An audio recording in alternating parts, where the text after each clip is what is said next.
Good morning. Pakisabi mo nga sa kalapit mo, parang napakagwapo at napakaganda mo ngayon.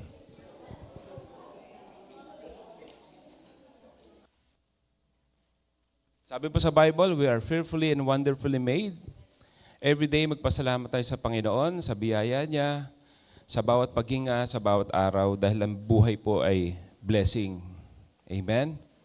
At tayo po ay nakakahinga. Lahat nga ng humihinga pa, mag-inhale, mag-exhale. Hindi po lahat kayang gawin yan. Yung iba, kailangan pa ng makina para magawa yan. Pero tayo po ay malaya dito at nakakahinga at may lakas, may buhay. Piliin natin na magpasalamat sa bawat araw at bilangin natin kung anong meron tayo at huwag nating hanapin ng wala. Yan po ang sikreto sa pagiging masaya. Sabi mo sa iyong kalapit, kapatid, masaya ka ba? Tingnan mo nga ako masaya, ako nakangiti. Amen. Praise the Lord. Good morning. Maganda ang ating pag-uusapan ngayong umagang ito. Kasing ganda mo at kasing guwapo mo ang pag-uusapan natin ngayon.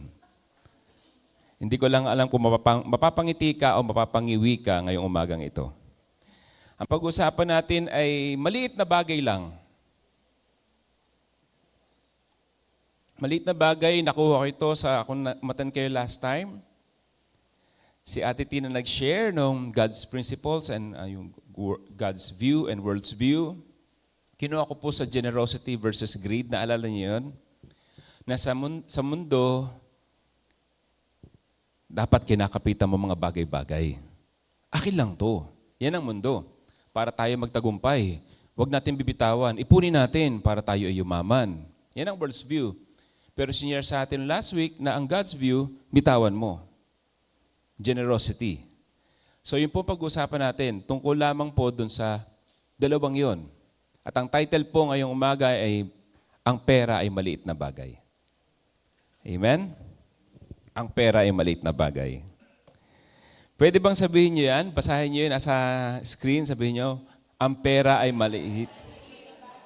Isa pa. Yan. Napapatawa yung iba. May something kasi sa atin na hindi naniniwala doon. Naniniwala yung ating spirito. Kung talagang born again ka na, ang pera di maliit na bagay. Pero yung laman mo, parang hindi siya maliit na bagay, ha? Sabihin mo nga sa iyong kalapit, kapatid, maliit na bagay ba sa iyo ang pera? Ulitin nga natin uli ang pagbasa dito sa nakakainis na katagang to. Basahin natin muli ang sentence na to. 1, 2, 3. Ang pera ay maliit na bagay. Yan. Praise the Lord. Alam niyo po ba, 3 years ago, ito po yung first sermon sa church na ito.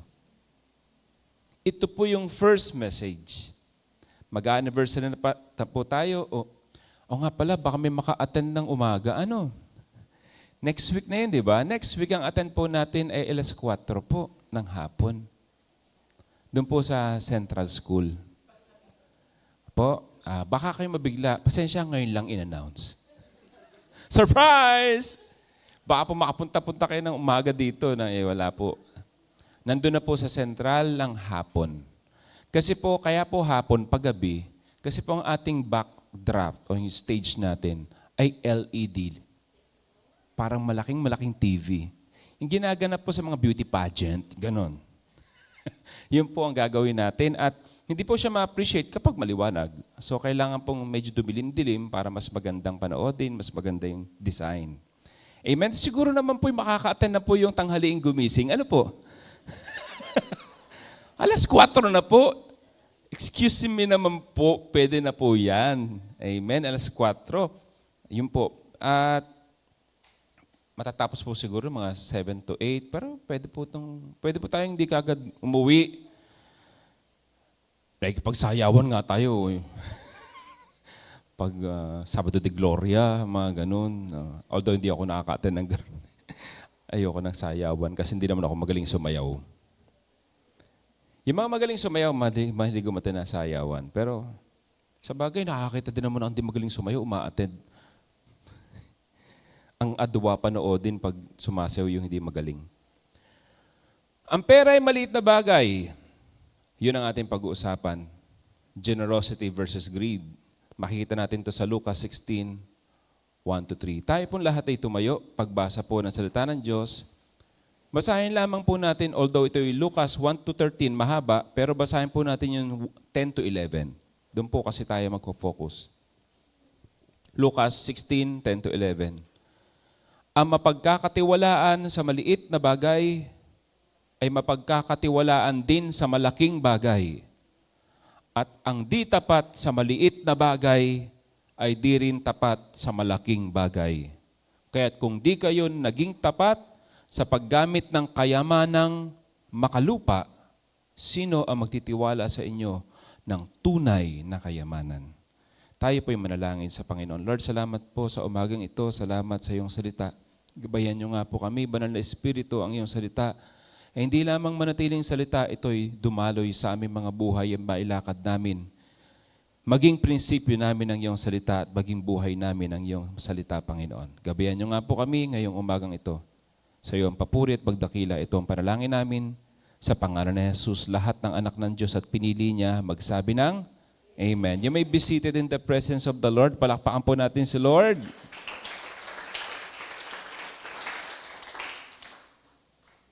Ako po yung mapapainom ng tubig dahil sa topic. Yan. Daig pa po natin nag-basketball pagkatapos nito. Ang mapagkakatiwalaan sa maliit na bagay, ang sabi sa Lucas 16, mapagkakatiwalaan din sa malaking bagay. Nung ito'y binasa ko, mineditate ko, sabi ko, ang maliit na bagay pala kay Lord ang pera. Taliwas sa nakikita ko sa mundo. Kabaliktaran sa nakikita ko, nagpapaikot sa buong daigdig. Kabaliktaran sa mga prinsipyo ng mga politiko, negosyante, mga tao sa mundo na maraming pera. Although hindi naman lahat, meron din naman talaga mga mapagbigay. Meron din naman mga tao nagbibigay sa charity, nagbibigay sa mga kapuspalad. Pero generally speaking, pagdating sa percentage, siguro malaki ang porsyento talaga ng mga tao ay mahal ang pera o mukhang pera. Sabi mo kasi yung kalapit, isa ka ba doon? Marami kasi sa atin ng sobrang effort. Pagdating sa pera, pwede magpuyat. Pagdating sa pera, pwedeng mapagod, pwede mag-overtime, nagtitinda, kahit walang tulugan, nag-iipon, kasi gusto natin gumaan ng buhay, gusto natin magkapera. Wala naman pong masama doon, mga kapatid. Pero minsan, nalilimutan natin, ang pera ay maliit na bagay lang. Amen? Ang kagaya na sinasabi ng Bible, sa paningin ng Diyos, ito ay maliit. Pero sa paningin ng sanlibutan, ito ay malaki. Kaya nga ito yung senior ni Ate Tin sa atin. Sa world's view, malaki siya. Pero sa God's view, maliit ang pera. Lahat nga ng mga anak ng Diyos, magsabi ng Amen. Ang tingin ng ama mo sa pera, maliit. Kung anak ka, dapat ang tingin mo rin sa pera ay? Yes. Kung malaki, baka anak ka sa labas. Amen? Yun po ang katotohanan. Kaya kailangan natin baguhin ang ating isip. Sabi nga sa Romans 12:2, huwag tayong umayon sa takbo ng sanlibutan. Mag-iba na tayo ng isip upang malaman natin ang kalooban ng Diyos. Hindi naman ibig sabihin na walang halaga ang pera. Pero sa mata ng Diyos, mas mahalaga ang puso kaysa pitaka. Mas mahalaga ang puso kaysa pitaka. Kapag pumunta ang Lord dito, nakatingin siya sa puso. Sabi ni Jesus sa Lucas 16, ang pera ay test. Pagsubok siya. Kung paano ginagamit mo ang maliit na bagay na to na pera, doon sinusukat kung pwede kang pagkatiwalaan ng Diyos sa mas malaking bagay. Parang sa promotion sa trabaho, meron kang posisyon na bababa, yung unang posisyon mo. Bago ka ma-promote, kailangan mo na magaling ka doon sa posisyon mo na pinanggalingan. Kapag hindi mo naman naging responsable doon, hindi ka naging very good doon, hindi ka naging excellent doon, paano kayo tataas ng yung boss? Itong pangalan sa posisyon yan, bibigyan sana kita ng mas mataas, hindi mo ma-handle yan. Amen? Kalimitan yan sa mga company, sa malaking posisyon, mas mataas ang posisyon, mas malaking responsibilidad. Amen? Gusto natin malaking sweldo. Diba? Sino may gusto ng malaking sweldo?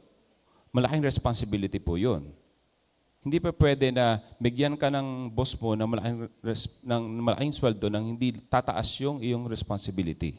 Yun po ang ibig sabihin dito ng Panginoon.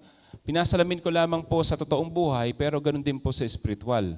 Paano kapag kakalooban ng Diyos ng reward sa langit na kayamanan talagang sa'yo na hindi mawawala sa'yo, kapangyarihan na hindi maaagaw sa'yo kailanman? Kung yung kapangyarihan nandito na hindi naman sa'yo at kayamanan dito na hindi sa'yo, ay hindi mo mamanage, paano ka babibigyan ng talagang sa'yo? So yung pera po dito sa mundo ay test. Amen? Pero kaya po tayo minsan nahihirapan ay dahil sa mga taong kausap natin sa paligid. Iba po, kapag ang kausap mo lagi mukhang pera, guess what? Maging mukhang pera ka din. Kapag ang kausap mo na tao, malaki sa kanya ang pera, hindi imposibleng mahawahan ka ng kaisipan na yon.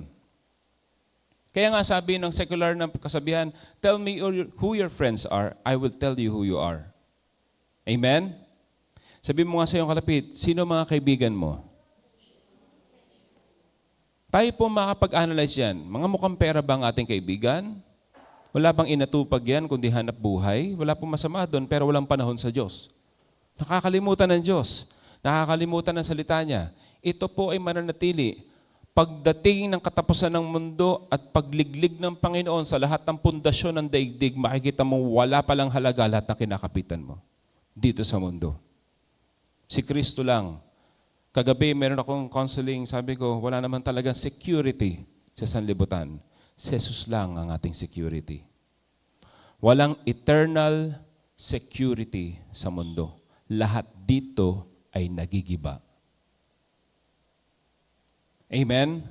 Si Kristo lang ang hindi nagigiba. Kaya sabi nga sa John, yung, do not love the world or anything that is in the world. Kasi nga lahat na nasa mundo, mapaparam. Magugunaw. Kaya pag ang buhay mo, diyan mo nilagay, diyan mo pinatong ang buhay mo. Doon sa pera, doon sa kayamanan, kapag yan ay nagunaw, kasama kang magugunaw. Pero sabi doon, na siya na tumutupad sa kalooban ng Diyos, mabubuhay magpakailanman. Kaya ang mahalaga mga kapatid, magawa mong kalooban ng Diyos. Kung yung pera ang magpapawala sa iyo sa kalooban ng Diyos, bitawan mo yung pera. Pera lang yan. Nagkapera ka nga na wala ka naman kay Lord. Nagkapera ka nga, nagkapangalan ka nga na maganda. Naging sikat ka nga na walang ka naman ng panahon sa salita ng Diyos. Hindi ka na sumusunod sa kalooban ni Kristo. Dahil sabi ng Panginoon, turuan mo silang sumunod sa mga salita ko. Hindi mo na nasusunod dahil sa pera. Naging busy ka na. Dahil malaking responsibility mo, kailangan mo ma-maintain yung mga milyones mo. Pagdating ng pagkatok ng kamatayan, pagharap mo sa Panginoon, sabihin ng Lord, wala sa akin, anak, ang iyong puso. Nasa mga bagay na sanlibutan. Minahal mo ko, sinasabihan mo ko na mahal mo sa bibig, pero ang puso mo wala sa akin. Nasaan po, Panginoon? Nandun, kung saan nandun ang kayamanan mo, nandun ang iyong puso. Amen? Kaya po ngayon, pag-usapan natin, yung Lucas 16. Ang sabi nga po dito, kung inyong i-review natin ng konti, sa 9, sabi ni Lord, kaya't sinasabi ko sa inyo, gamitin ninyo ang kayamanan ng mundong ito. Ang pera na sa atin ay hindi atin. Lahat ay pahiram lang. Nakakita na po kayo ng lamay na isang taong namatay na nataglay niya lahat ng kayamanan niya? Wala. Balang araw tayo din ay paglalamayan, wala din tayong madadala. Wala. Kahit isa. Totoo ang salita ng Diyos ang sinabi ni Job, hubad ako na dumating sa sanlibutan, wala din akong madadala pag alis ko dito.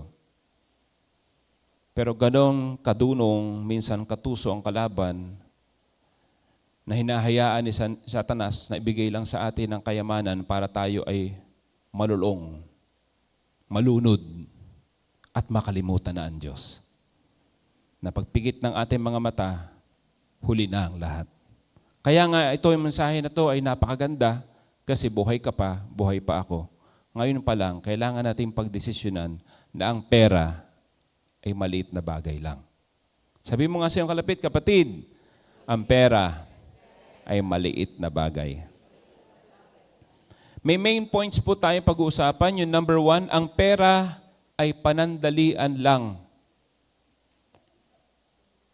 Kaya nga sabi sa 9, gamitin ninyo ang kayamanan ng mundong ito upang magkaroon kayo ng kaibigan at pagdating ng panahon, tatanggapin nila kayo sa tahanang walang hanggan. Ang pera ay temporary.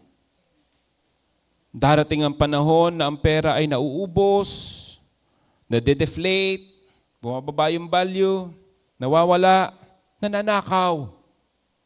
Wala yatang perang hindi nananakaw, walang gintong hindi nananakaw. Lahat ng bagay sa mundo kayang nakawin. Di ba kayo nagtataka doon? Di ba? Totoo naman yun.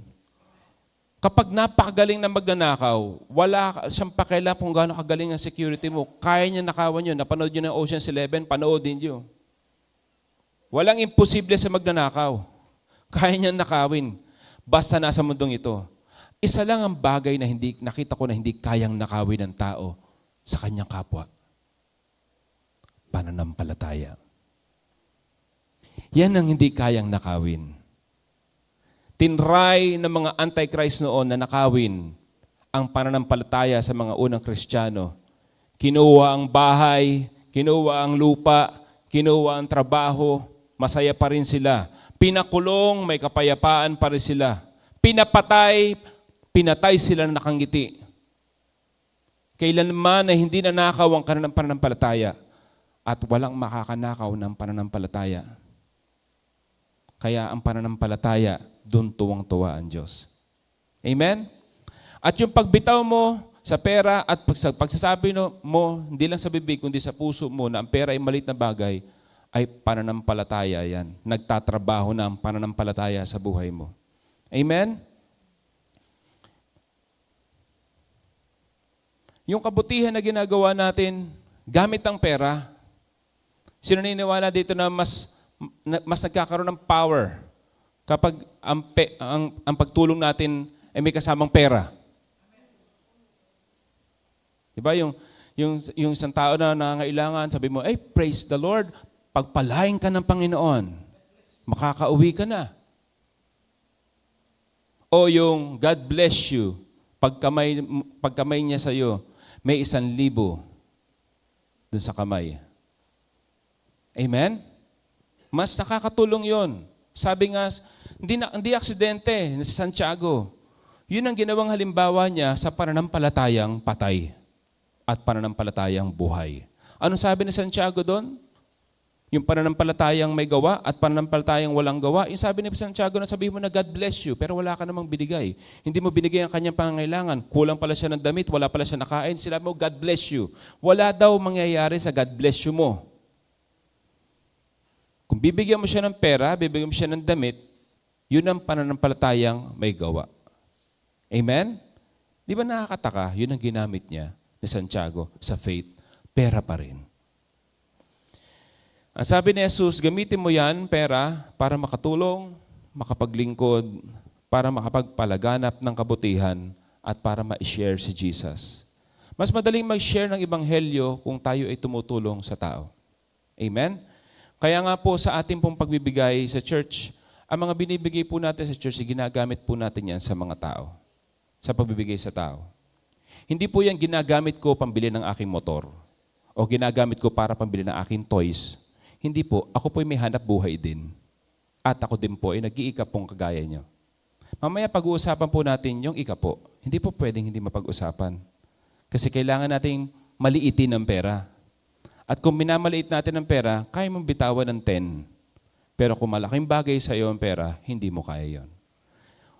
Ako din po, sa harapan ninyo, ay nag-i-struggle o nahihirapan din sa pagbibigay. At nasa proseso ako ng pagbabago ng aking isip. Alam naman po natin na ang mga bagay ay napag-aaralan. Kung paano napag-aralan mo, nakakalakad ka ngayon. Hindi naman pinanganak kang nakakalakad. Nakakatakot yung sanggol na pinanganak ay nakakalakad agad. Parang kabayo. Ang kabayo at ang kambing, pag pinanganak, nakakalakad agad eh. Ang tao, hindi. Natututunan nating lumakad at nadadapa tayo. Bago tayo natutunan lumakad, tayo ay nadapa. Sabi nga ni Apostol Pablo, natutunan kong maging kontento. Ibig sabihin, nung una, hindi siya kontento. Natutunan niya. Sabi mo sa iyong kalapit kapatid, natututunan naman pala. Amen? Ang pagbibigay pala'y natututunan. Hindi ka man mapagbigay ngayon, kagaya ko na madamot, kagaya ko na ako po'y madamot simula bata. Napakadamot ko po simula bata. Payag ako kahit wala kayo, basta meron ako. Pakialam ko sa inyo, akin to eh. Hindi po yun itinuro sa akin. Yun po'y natural sa akin. Pero nakita ko yung mga bata ngayon, parang kagaya ko rin. Maraming kagaya ko. Pag mayroong laruan, akin lang to. Wala nagturo sa bata na kanya lang laruan, pero pag may nanghihiram, hiyo ko. Pag inagaw, iiyak. Amen. Pero yung pagiging mapagbigay, hindi man natural sa atin, we can do all things through Christ. Matututunan natin yan. Kung paano natutunan ni Pablo maging kontento nung una, hindi siya nakukontento, siya'y nababagot, siya'y nayayamot. Pero dahil sa proseso ng pagbababad sa salita ng Diyos, natutunan niya maging kontento anuman ang sitwasyon. Kaya kung ikaw ay kuripot, hindi ka mapagbigay, kung gugustuhin mo na mapagbigay, kaya mong matutunan. Sabi nga, kung gusto, may paraan. Hindi masama ang pera mga kapatid, pero masama kung ang pera ang nagmamay-ari na sa'yo. Napapakilos ka na ng pera, napapaikot ka na ng pera, napapalungkot ka ng pera, napapasaya ka ng pera, para kang baliw, lulungkot sa saya. Kasi pera, nawawala nagkakaroon. Tama? Kaya kung nakabase sa pera ang iyong kaligayahan, para kang schizophrenic. Mamaya masaya, mamaya hindi. Amen. Sabi mo sa iyong kalapit kapatid, ganun ka ba? Sumpungin. Hindi kayo mga meses ang ganun. Pag nawawala ng pera, mga meses, nasusumpong. Pag nakapera, masaya. Pag nawala, bagot. Pag may pera si Mrs., bigyan ni Mr., ang pogi mo. Pag walang pera, ang pangit mo. Ganun lang. Ba't kaya ganun? Hindi kayo nag-iisa. Lalaki ganun din. Hindi lang kami halata. Kaya nga mga kapatid, ang pera ay panandalian lang. Baguhin natin ang ating isip. Hindi mo kayang yakapin magpakailanman yan. Hindi ko alam kung gaano kadaming milyon meron ka sa bangko, pero hindi mo kayang dalhin pagkamatay mo. Pag aawayan pa ng mga anak mo, dahil yung mga anak mo mukhang pera din kagaya mo. Kaya kung sino ito may mga anak? Magsabi nga na amen na may mga anak. Gusto niyo pa yung anak niyo mukhang pera? Hindi. Ang susi dyan, huwag kang mukhang pera. Ikaw na magulang, huwag kang mukhang pera kasi naipapasa mo yan sa iyong mga anak. Amen? Yan, tumatahimik na. Sabi nga sa yung isa pang point, yung number 1 nga ay ang pera ay panandalian. Number 2, ang tapat sa maliit, mapagkakatiwalaan sa malaki. Minsan gusto natin pagpalain agad ni Lord tayo ng malaki. Malaking sweldo, malaking business, malaking ministry, pero ang tanong, tapat ka ba sa maliit? Gusto mo mag-tithe sa malaki, gusto mo magbigay ng hindi lang 10%, gusto mo magbigay kay Lord, someday 90% bibigay ko, 50% bibigay ko, pero yung 10 di mo mabigay. Paano ka pa dadalhin ni Lord sa 50 o 90? Kung sa maliit na income pa lang, hindi mo na kayang maging faithful sa pagbibigay, sa pagtulong, sa tamang paggamit ng pera, paano ka pa pagkakatiwala ng Lord ng mas malaki? Hindi naman po mahirap unawain ito. Kung ang pera ay makapagpapahamak sa iyo at ikaw ay anak, hindi ibibigay sa iyo. Pero pag nakita ng magulang na okay na ang anak, ready na, bakit hindi ibibigay? Hindi kasi magbibigay ang Diyos, lalo na kung ikaw ay talaga anak ng Diyos, hindi siya magbibigay ng ikasasama o ikapapahamak ng kanyang anak. Kaya kung minsan wala pa yung pera o yaman na hinihingi mo, dapat lang kasi baka kita ng ama na mawawala ka. Maaagaw ka ng pera. Kasi tandaan ninyo, hindi asawa ang kaagaw ng Diyos sa buhay niyo, hindi anak, hindi pamilya, kundi pera, kayamanan. Ako ba nagsabi nun? Hindi. Ang Biblia. Walang makapaglilingkod sa sabay na sa dalawang Panginoon. Walang makapaglilingkod ng sabay sa pera at sa Diyos. Amen? Di ba nagtataka doon? Hindi asawa. Hindi anak. Kasi kaya mo ang kalimutan ng asawa, ang anak, kahit ang iyong sarili, dahil sa pera. Kaya kailangan natin ito mapagtagumpayan. Kailangan tayo ay maging tapat sa maliit na bagay na kagaya ng pera. Ang tunay na katapatan na hindi nakikita sa laki ng pera, kundi sa puso, sa likod ng paggamit nito. Paano mo gamitin ang pera, doon mo makikita ang puso ng isang tao.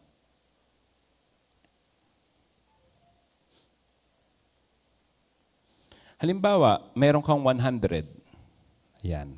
Realistic na 100. Sino may 100 do? Siguro naman meron tayong lahat. Kung may 100 ka, marunong kang magbigay ng 10 para sa Panginoon. 10 piso. At kung marunong kang tumulong ng kaunti doon, nakikita ni Lord na kaya kang pagkatiwalaan ng 1,000, kaya kang pagtiwalaan ng 10,000, at kapag naging tapat ka doon, kaya kang pagtiwalaan ng 20, pataas ng pataas. Kapag pagdating ng 50 sa 100,000, medyo naging mukhang pera ka, yun, ibinabalik uli ni Lord sa 20. Kaya napansin nyo, okay na sana, tuloy-tuloy ng pera, tuloy-tuloy ng pera. Kaso habang nagkakapera, lumilitaw ang totoong kulay. At kapag nakita ng Panginoon, hindi pa siya handa, stop muna. Hanggang dyan na lang muna. Para sa kabutihan mo at kabutihan ko yon. Kasi pwede natin kapahamak kapag hindi tayo handa. So paano nagiging handa ang tao? Kapag nabibitawan niya. Nabitawan mo nga ng 20,000 ang kinita mo. Nabitawan mo nga ng 50,000 ang kinita mo eh. Nabitawan mo nga nung nag-100,000 a month ka. Nabitawan mo nga nung 200,000 a month ka eh. Ay bakit na naging 500,000 di mo na mabitawan? So sabi ni Lord, hanggang 500,000 ka na lang muna. Hindi ito patuloy ang pagtaas. Kasi nagiging makasarili ang tao. May nag-pray nga, di ba, nagkwento ko na sa inyo na nag-tithe sa isang tao ito, nagsimula sa mahirap, tapos pinayaman siya ni Lord. Umunlad siya. Hindi naman napakayaman, pero hindi gaya ng dati. Ang tithes niya ay 20 pesos. Binigay niya sa biyaya ng Panginoon. Tapos, biniless siya ng Panginoon, naging 50 pesos ang tithes niya. Praise God, tapat talaga ang Panginoon, naging 100 pesos ang tithes niya, hanggang sa naging 1,000 ang tithes niya. Naging tapat siya. Naging 5,000 ang tithes siya, naging tapat siya, naging 10,000 ang tithes siya, tapat siya. Pagdating na naging 30,000 ang tithes niya, medyo nag-struggle siya. Sabi niya, Lord, ang laki na ng 30, nahihirapan po ako ibigay ang 30,000. Kaya lumapit siya doon sa pastor, Pastor, ako po'y nalulungkot. Bakit naman? Nahihirapan po ako mag-tithes ng 30,000. Hindi po kagaya ng dati na ako po'y masaya na nagtatites. Nung ang tithes ko po ay kagaya ng dati. Sabi ng pastor, pagpe-pray kita. Pinag-pray ng pastor, Panginoon, aming Diyos, salamat po at ang iyong anak ay lumalapit sa iyo at sinasabi na nahihirapan siyang magbigay na ikapo sa iyo. Panginoon, panalangin ko, ibalik niyo po sa dati ang kanyang tithes. Doon ko saan siya dati masaya. Nabanggit niya po sa akin nung panahon na siya nagtatites ng 50, doon po siya masaya. Ibalik niyo po, Lord, doon sa 50 pesos. Sabi, wag na po, masaya, ito na po yung tithes ko, 30,000. Wag niyo na pong itapusin yung prayer, na-realize ko na po yung mali ko. Amen? Kaya nga po, guilty tayong lahat doon. Guilty rin ako doon. Nagtatites ng kakaunti. Alam niyo po ba, nagtites ako ng 30 pesos sa simula? Amen? Dahil kumikita pa ako ng 300. Nagtites, ang simula po ng tites ko ay 30 pesos. Huwag nating pong mamaliitin ang 30 dahil ang 30 ay 10% lang din naman talaga ng 300. Anong pinagkaiba ng 30 pesos na 10% ng 300 sa 30,000 na 10% ng 300,000? Tama ba ako? Wala. Wala. Actually, wala siya pinagkaiba. Yung utak lang natin ng sabi, hindi, magkaiba man. 30 pesos versus 30,000, magkaiba yun. Ay, hindi. Sa Diyos, pareho yun. 10% pareho. Nagigets nyo kung bakit nahihirapan tayo magbigay? Kasi sinasabi natin malaki yung 30 versus sa 10, pero pareho lang silang sa 30,000 sa 30 pesos. Kasi pareho lang silang 10. Sabi mo sa iyong kapatid, pareho lang silang 10%. Kaya kung napagkatiwalaan ka, ang ganda ng kwento, no? Nagsimula siya maliit hanggang sa lumaki yung tithes niya. Pero lumaki ang tithes niya, hindi na siya nakapagbigay. Amen? Kasi nga, nagiging maisip tayo sa amount. Samantalang pareho naman 10. So number 3, hindi mo pwedeng paglingkuran si God at si money ng sabay. Yan nga, sinabi din yan sa Matthew 6. Hindi pwedeng paglingkuran ng sabay ang pera at ang Diyos. Sabi sa 13, walang aliping makapaglilingkod sa dalawang Panginoon. Hindi niyo mapaglilingkuran ang Diyos at ang kayamanan ng sabay. Sa Mateo, mas makikita niyo yung detalye niyan, hahamakin mo yung isa at yung isang hindi mo hahamakin. Hindi pa pwedeng magmahal o maglingkod ng sabay. Gusto natin paglingkuran si Lord. Tama ba? Gusto natin paglingkuran si Lord. Lang nga gusto maglingkod kay Lord, magsabi ng amen. Amen. Pero minsan sa totoo lang, pera ang nasusunod sa mga desisyon natin. Hindi naman talaga ang Diyos. Hello? Amen? Halimbawa, magbibigay ako sa church o sa gawain para sa Panginoon. Depende kung may sobra. Parang attend ako sa church. Depende kapag may libreng oras ako. Pag busy, may trabaho, hindi ako ka-attend. Nakokontrol niya ang ating desisyon dahil sa pera. Isa yan. Merong ang tao na pumayag na walang ma-attendan na church service, hindi maka-attend ng Sunday, hindi maka-attend ng midweek, hindi maka-attend ng kahit anong service kasi ang trabaho niya talagang tuloy-tuloy. At tinanggap niya. Tama po ba yan o hindi?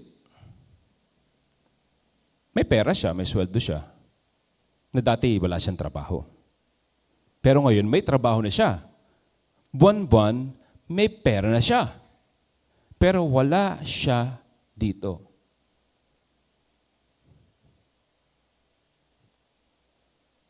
Tayo po ang nagdidesisyon sa ating buhay eh. Ang Diyos, gusto man ng Diyos na tayo iligtas, nagpapaligtas ka ba? Binibigay ng Diyos yung kanyang kamay, kinakapitan mo ba? Di ba, minsan nalalarawan natin ng Panginoon na nakaganyan sa atin? Alam niyo ba na ang pera ay nakaganyan din sa atin? Dalawang kamay ang nakaunat sa iyo, isa'y pera, isa'y Diyos. Sino ang kakapitan mo? Ganun po eh. At yung taong yon, kinapitan niya ang pera. Kahit nawala siya sa lahat ng gawain sa church na ito. Sa tingin nyo, malaking bagay o maliit na bagay ang pera sa taong yon? Malaking bagay. Kasi nakaya niyang alisin ang salita ng Diyos sa buhay niya. At may katwiran pa minsan ng tao, meron naman live, meron naman ganito. Hindi natin pwedeng isahan ng Diyos. Hindi natin pwedeng kumbinsihin ng ating sarili sa pagpili natin ng mali. Minsan ganyan kinukumbinsi natin ang sarili natin sa pagpili natin ng mali. Kaya hindi tayo natututo. Hindi naman po talaga masama magtrabaho. Ang sabi nga ng Biblia, huwag pakainin ang hindi nagtatrabaho. Pero kung ang pagtatrabaho, yan na ang dahilan ng buhay mo. Ang pera na nagdidikta kung kailan ka lalapit kay Lord, baka talagang hindi si Lord ang Lord mo, kundi yung money. Ang pera ay mabuting lingkod, pero napakasamang Panginoon. Kaya nga po, wag nating gawing amo ang pera. Hindi siya dapat sinusunod. Ang Diyos ang sinusunod. Hindi po ito madaling gawin. Pero kung ito'y papanalangin natin at iluluhod natin sa Panginoon, na Panginoon, kahabagan niyo po ako. Tulungan niyo po kung piliin ka sa bawat araw ng buhay ko. Sabi nga sa Matthew 6:33, unahin mo, pagharian ka ng Diyos. Maghari sa iyo ang kanyang salita, pagharian ka. At ang lahat ng mga pangangailangan mo, susunod na lamang sa iyo. Unahin mo ang kaharian niya. Pag sinabing kaharian niya, yung pagsunod sa kalooban niya. Kasi ang kaharian, mayroong rules. May rules and regulation ang kingdom. At kapag yun ay ginagawa mo, ang kaharian ni Kristo, pinapamuhay mo, lahat ng kailangan mo, bibigay na lamang si dadagdag. Huwag po nating baliktarin na ang Diyos ang hinuhuli natin at ang kanyang salita ang extra sa ating buhay. Hindi po. Dapat po ang pera ang extra. Sabihin mo sa iyong kapatid, ang pera ang extra. Si Jesus ang bida. Ang pera ay extra, si Jesus ang bida. Sa pelikula may extra, sa pelikula may bida. Sa teleserye may mga extra, sa teleserye may bida. Sa buhay natin, si Jesus ang bida, ang pera extra. Huwag natin baliktarin na ang pera ang pinakabida. So paano natin itong pamumuhay? Maging tapat sa maliit na bagay.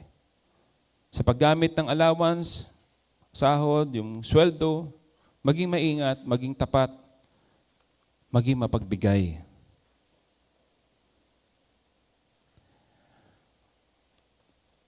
Natatandaan ko yung kwento ng Panginoon. Actually, hindi naman ito kwento. Totoong buhay ito nung nagbibigay na yung mga tao sa templo.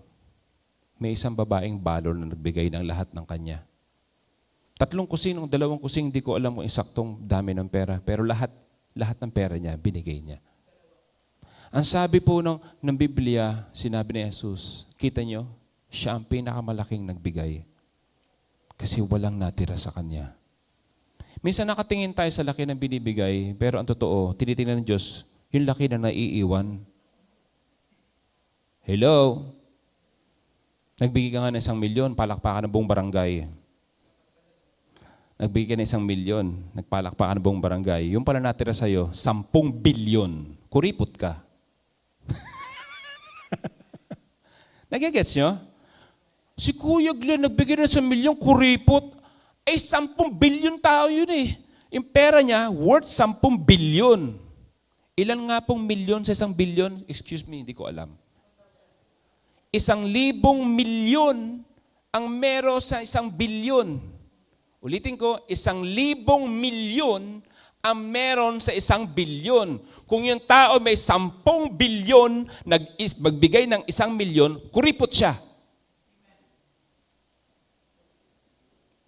10 bilyon meron siya, sa 1 bilyon may 1,000 milyon, kuripot yun.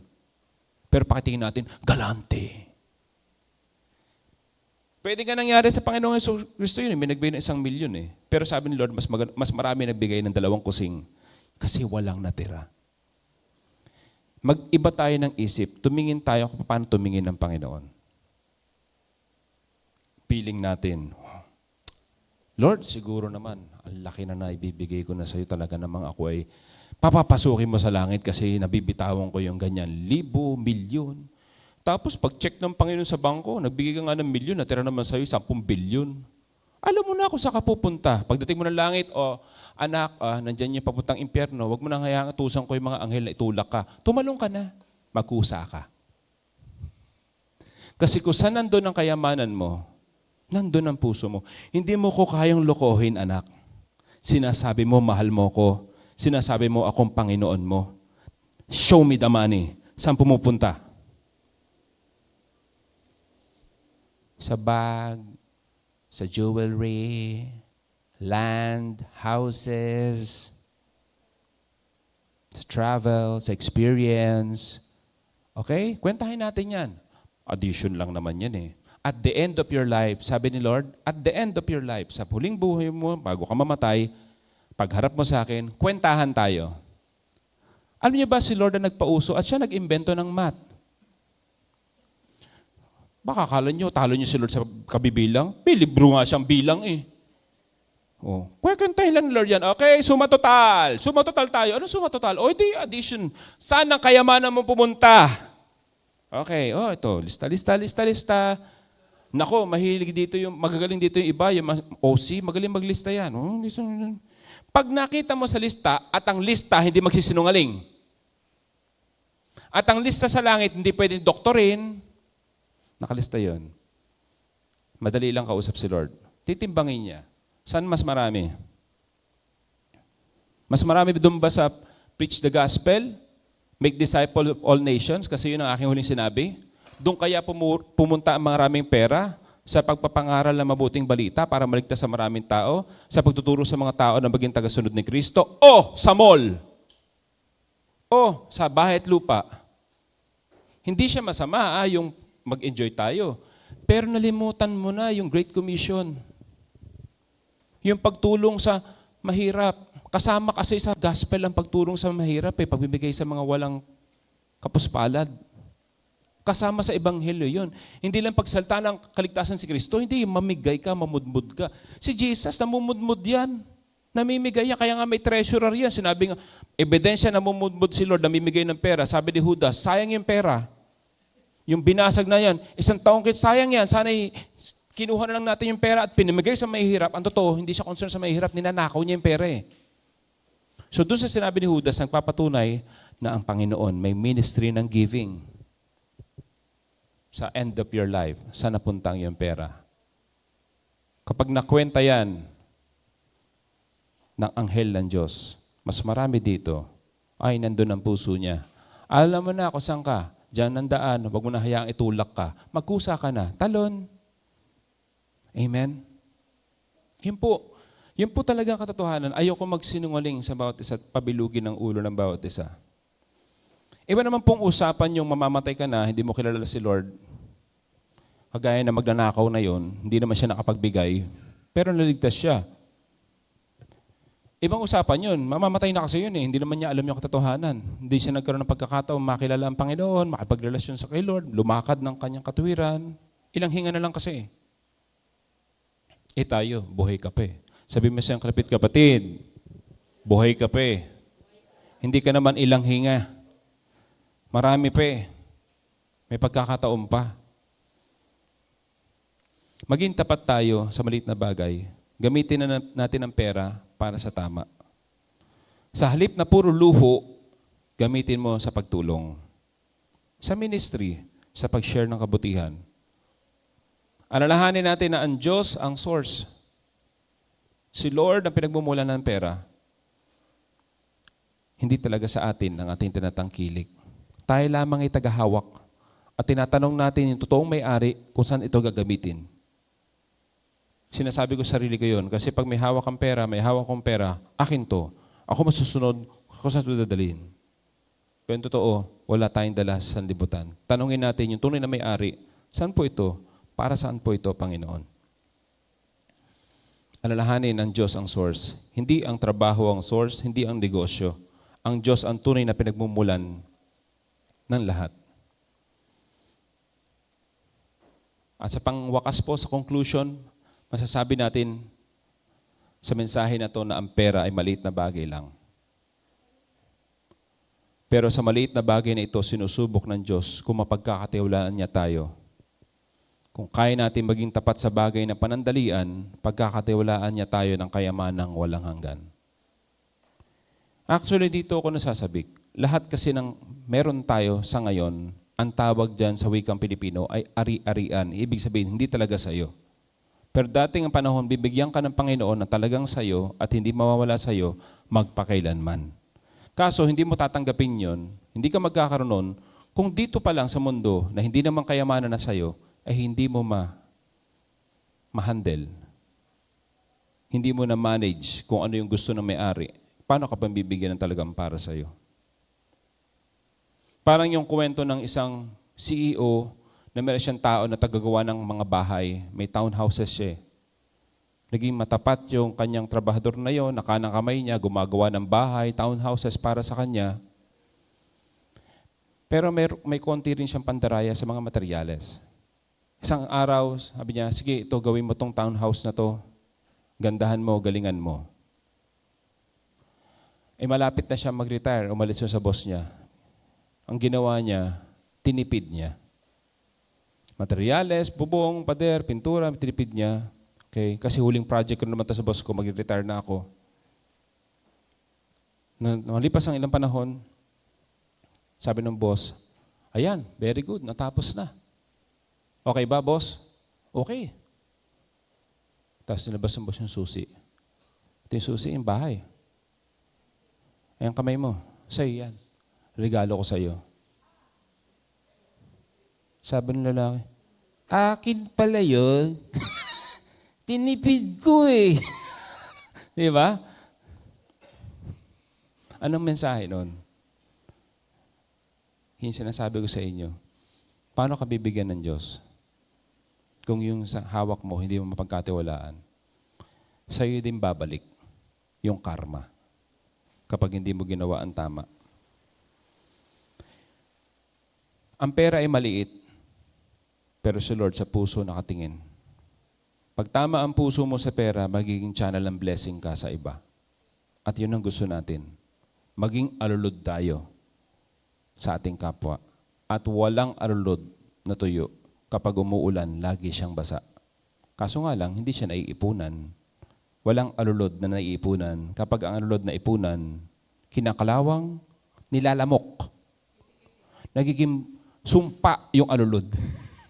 Kaya binubutas yun, inapaayos. Pakiayos nga alulod namin dyan kasi imbis na pumatak yung tubig sa labas, sa loob pumapatak.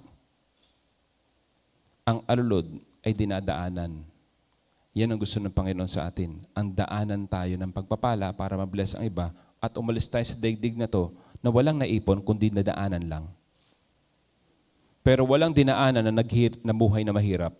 Hindi nagkulang yon. Ganon din ang Panginoon sa atin. Hindi siya magkukulang. Kasi kung nasaan nandun ang iyong ipon, nandun ang iyong puso. Amen? Tayo po ay manalangin. Salamat sa Panginoon. Let's pray. Panginoon, salamat po sa palala mo ng pera ay maliit na bagay lamang. Turuan niyo po kami na magtiwala sa iyo, maging tapat sa maliit na bagay. Gamitin mo na daluyan ang iyong biyaya. Kami ay maging alipin mo, hindi kami maging alipin ng pera. Lord, ikaw lang po ang gusto naming mapaglingkuran, hindi ang pera. Salamat po sa tunay na kayamanan na nagmumula sa iyo, kapayapaan, kaligtasan at katuparan ng iyong layunin. Matupad ang kalooban mo sa amin, Panginoon, hindi ang kalooban namin. Ikaw ang maghari. Yan ang aming panalangin sa pangalan ni Jesus. Lahat magsabi ng Amen and Amen. Palakpakan natin si Lord. Thank you, Lord. Dadako po tayo sa pagpipira-piraso ng tinapay. Muli po nating aalalahanin ang ginawa ni Lord na pagsakripisyo para sa atin. Thank you, Lord.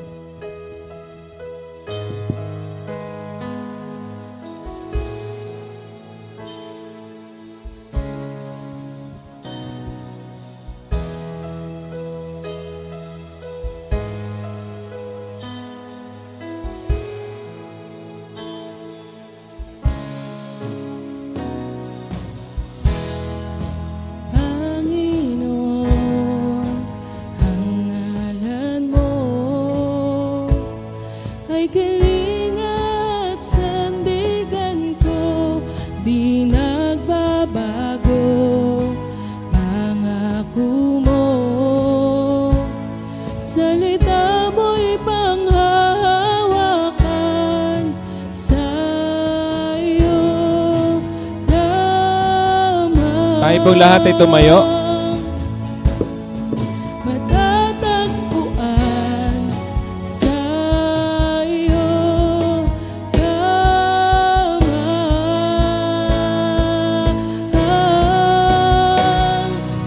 mananatili sa iyong dilim at sasambahin ka sa dakong lihim.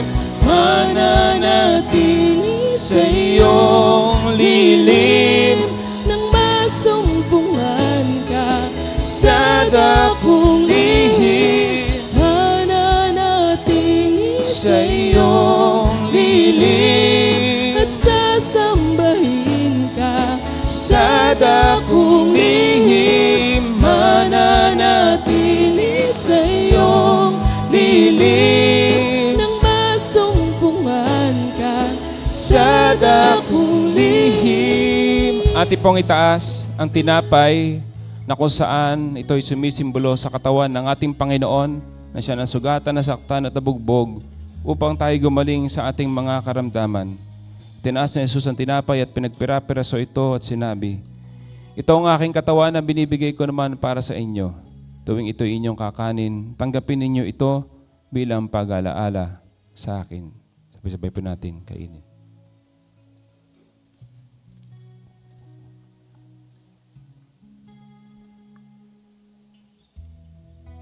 Itaas naman po natin ang saro.